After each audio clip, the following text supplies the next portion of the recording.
Hello, this is a silent hero. A quick note before we begin. As a stash, I got Would dash. you quit sneaking up behind me and doing that? Only if you read this in a seductive voice. Challenge accepted. So, today, we're gonna be continuing our story, Cutie My Crusader's Love Triangle. This chapter title is called, And So Our Story Begins. In the treehouse, also known as the Cutie My Crusader's headquarters, a few voices could be heard.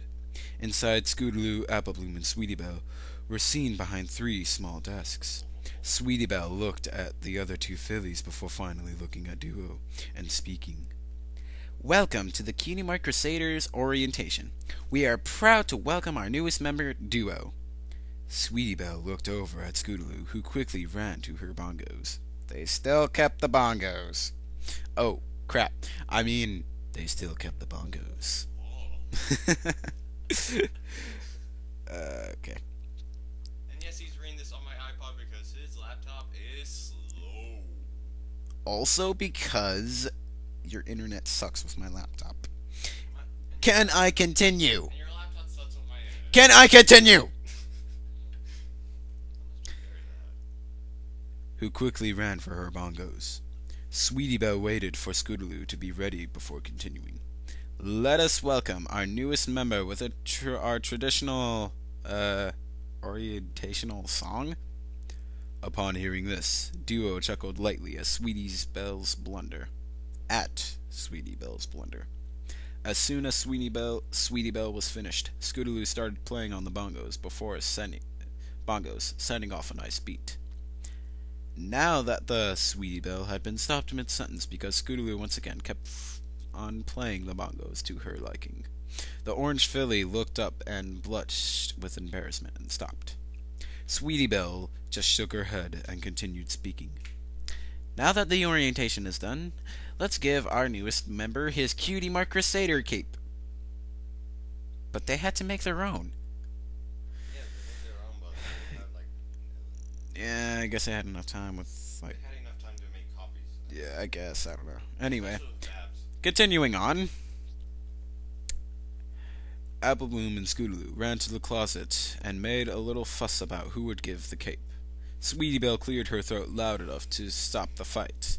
Applebloom came back and put the cape on Duo, eventually tying it in the front. Three fillies now stood side by side as they all bowed and signaling the orientation was over. Duo smiled and finally decided to speak. I am honored to be a part of this group. A few days has passed since Duo had been accepted into the Cutie My Crusaders, and things were looking great. Now they were in front of a giant dark cave because they wanted their cave explorer cutie marks. Oh dear God, I could already see where this is going. Duo tried to look inside the cave, but all he saw was darkness, making him speak up. So, who wants to go in first? Sweetie Belle and Scootaloo stepped back a bit, scared, forcing Applebloom to wave her hoof in the air. Duo saw this and simply smiled at her bravery. Be my guest. Applebloom grabbed the hooves of Scootaloo and Sweetie Belle, then dragged them into the cave with her. A few minutes had passed. Duo started to get worried as he paced back and forth at the entrance. What could be taking them so long? Surely they could have been back by now. He stopped pacing and tried to look inside, but to no avail. It was too dark to see anything. Suddenly, he heard a terrifying scream coming from inside that made him jump. No! He quickly ran inside, using his horn to illuminate what light he could form it. I think I know where this is going. Remember the Ursa Major? Oh shit. After only a few seconds, he was able to find the girls and sigh with relief. Thanks, Celestia, you're okay. After that, his mouth had been covered by Applebloom, who shushed him to make him stop talking loudly. Once she let Duo speak again, he was now talking in a whisper. I heard a scream. What's going on?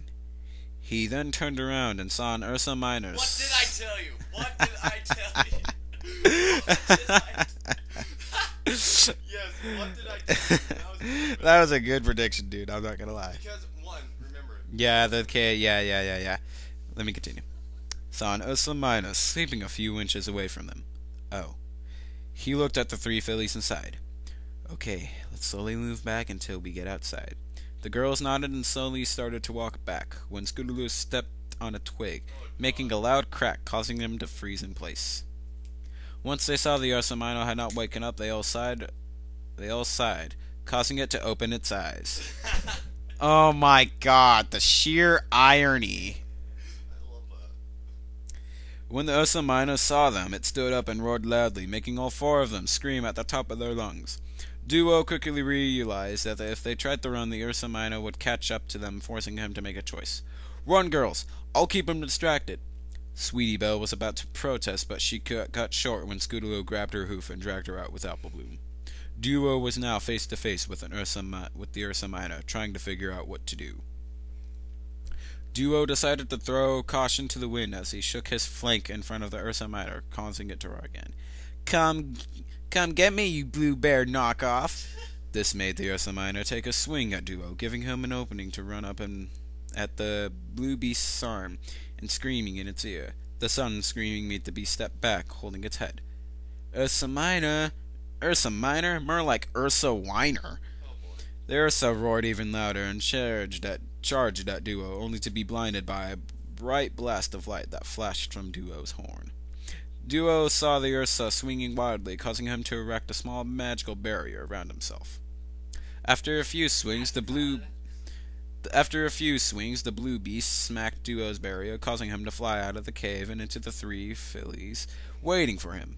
Anyone watching would have called that a strike. After the impact with the girls, the barrier broke and all four of them had tumbled down a hill. Apple Bloom, Sweetie Belle, and Scootaloo landed in a puddle of mud, causing them to get covered with it. Duo landed a few feet away. Once Duo woke up, he saw the mud and figured the Ursa Minor couldn't track them if their scent is masked. He tried to walk, but his left hind leg stung massively, causing him to crawl instead and slather on the mud himself. Duo looked up and saw the Ursa Minor trying to find them, but eventually gave up and went back inside the cave. The three fillies sighed with relief when Scootaloo noticed something wrong. The three fillies sighed with relief when Scootaloo noticed something wrong. Duo? What happened to your leg? Duo tried to stand up, but once again, he wobbled and fell down. Oh no, you're hurt! The three fillies walked up to Duo, then looked at each other with worry. Girls, I'm the fastest of the three of us, so I will go to Ponyville and get help. Apple Bloom and Sweetie Belle nodded, allowing Scootaloo to run to Ponyville for help. Why didn't you use her scooter? She didn't bring it with her. No. They didn't have the wagon. Okay? And this is a fan fiction. Logic doesn't matter. Logic doesn't make sense anymore. Scootaloo had found... Oh, okay. If you would have waited... Scootaloo had found her scooter a few feet away from the group and decided to ride it through the trees that surrounded the area. She jumped over a few roots and even used one as a ramp to soar through the air, making a grin creep upon her face. Unfortunately, this moment of triumph was greatly interrupted and she smacked into a tree branch, spun around it like a hula hoop, and got latched straight forward through the window of Fluttershy's cottage nearby.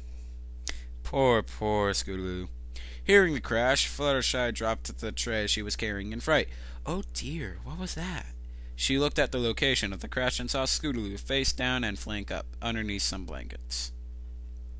She gasped and went over to help Scootaloo, but was greeted by hoo-hoos being moved out of the way. Scootaloo stood up and shook off the dirt that was on her. No time, Fluttershy. Duo isn't hurt in the Everfree Forest, and he can't walk. Fluttershy gasped and started telling the animals around her that she will be back shortly.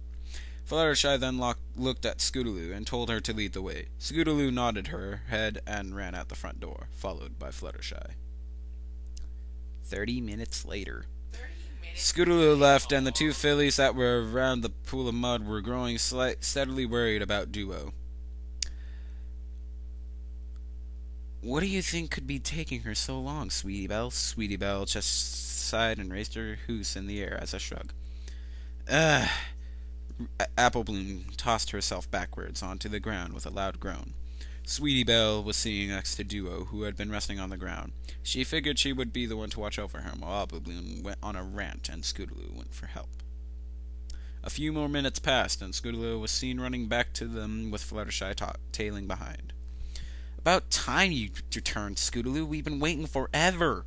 Applebloom continued to scold Scootaloo until Sweetie Belle stepped in and pushed them apart with a grunt. "Sorry," Applebloom chuckled nervously before looking at Fluttershy. "Can you help him?" Fluttershy nodded her head and lifted Duo into her hoose. "Come on, girls, let's go." Applebloom and the others quickly followed Fluttershy back to her cottage. Back at the college, Duo was seen lying in bed with a cast on his left hind leg. "You girls did the right thing by letting me know. I am proud of you." Applebloom, Scootaloo, and Sweetie Belle all smiled at Fluttershy's compliment, but quickly frowned from what she said next. "What were you thinking exploring a dark and scary cave all by yourselves in the forest? You could have gotten seriously hurt by that Ursa Minor."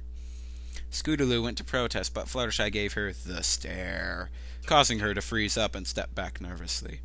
"You should all be grateful I don't tell your sisters." The three fillies looked down sadly and ashamed. Fluttershy then floated over to Duo, who was now sitting up. Fluttershy tended to the leg and then patted Duo on his head, making him smile. "Hey, Fluttershy, please don't be hard on them. The cave exploration was my idea to begin with." Fluttershy nodded and apologized for scalding the three fillies. Upon seeing Duo awake, Sweetie Belle, Applebloom, and Scootaloo ran up to him and hugged him tightly. They all thanked him for saving them from the Ursa Minor. Duo had blushed so much his face was beet red as he fainted. Wow, this guy cannot stand ladies. I tell you that. So he found a ladies' man. Screw you. When the three fillies saw this, they all blushed lightly and stepped back. Fluttershy decided to talk at this point. "Okay, girls, I think it's time for you to head home, if you please." The girls nodded their heads and walked out the door with a smile on their face. Once outside, the fillies started giggling to each other. They all decided that they would give Duo something properly to tell him thank you for saving their lives.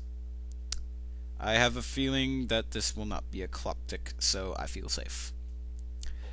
Applebloom hopped on a rock and spoke in a confident tone. "We should try to make it up to him." Sweetie Belle and Scootaloo looked at each other and nodded as they sat down. "Like, maybe we can make something." Sweetie Belle made a face showing she couldn't do that, especially how accident-prone she was.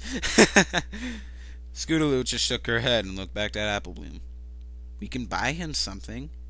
She then caught herself at that point and said, "Oh, right, no money." Sweetie Belle stood up at the top of the rock next to Applebloom, which nearly made the yellow filly lose balance. "Maybe we can make him a song." Applebloom and Scootaloo looked at each other, then back at Sweetie Belle, who chuckled nervously. Maybe not." She thought for a bit, then had an idea. "I know. I could get my sis to make him an outfit." She smiled happily while the other two agreed. "Applebloom can make him an apple pie with Applejack, and Scootaloo can, She thought for a minute, now sitting on the rock, like the famous pony statue. The thinker. She then sighed and looked at Scootaloo. "Do you have any ideas?" Scootaloo just shrugged and shook her head. "Not a single one." She looked at the other two fillies and smiled. "I'm sure I will think of something." The fillies nodded with their smiles on their faces as well. All three of them shouted at the same time, "Cutie My Crusaders, Duck Pairs!" Hearing the sudden outburst made Fluttershy jump with fright. Author's note. You may have noticed during the orientation quite a few events were from the episode One Bad Apple. The reason is because the only thing I have to acknowledge how the Cutie My Crusaders recruit their members. Also, I thought it'd be funny if similar things happened to Duo. And that is it. Wow, 14 minutes. I am breaking the limit here. This is a Silent Hero signing off. Say bye, Kyra. Goodbye. And I accepted the challenge. I read it in a subductive voice. Tell me if you want more. Or if you want to hear my gay voice, let me know too. So, Oh my god, yes. so I'm going to end this video right now before... Goodbye, video. Bye. It's the Silent Hero signing off. Thanks again for listening.